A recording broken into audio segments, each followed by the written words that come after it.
The U.S. Open said goodbye to a legend on Thursday, as John Isner retired from tennis after a 16-year career and his final match ended in poetic circumstances. After turning pro in 2007, John Isner officially retired from tennis after losing in the second round of the U.S. Open to fellow American Michael Mmo. Isner announced that he would retire at the end of the tournament no matter what, but after going 2 sets up it was a shock even to the 38-year-old that it would be his final match.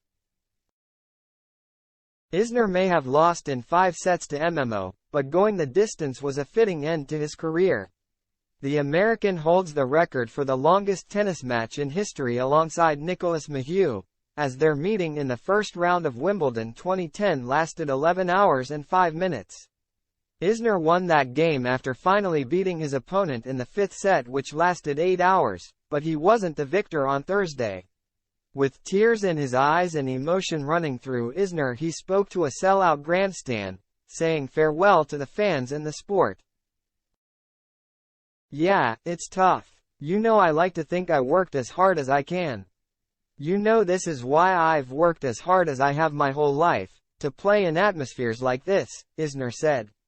"Of course, I may not win them all, as we know, just like today. But to play in front of this crowd and have the support I had is pretty special, so thank you." The 6'10" giant was the top-ranked American between 2012 to 20 and retired with a record of 489 to 316. Isner also retires as the leading ace scorer in history, serving 14,450 throughout his career. Isner may have been sad on Thursday, but he was extremely proud as he reflected on his career before the event began.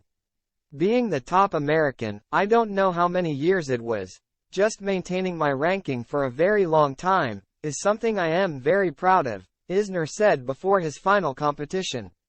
"I took great pride in the preparation it took day in, day out, year after year after year. I really truly enjoyed that. I think I've overachieved. I never imagined myself having this much success for this long. Of course, there are so many matches I wish I could have back, but I prepared in my mind as best as I possibly could for 17 years.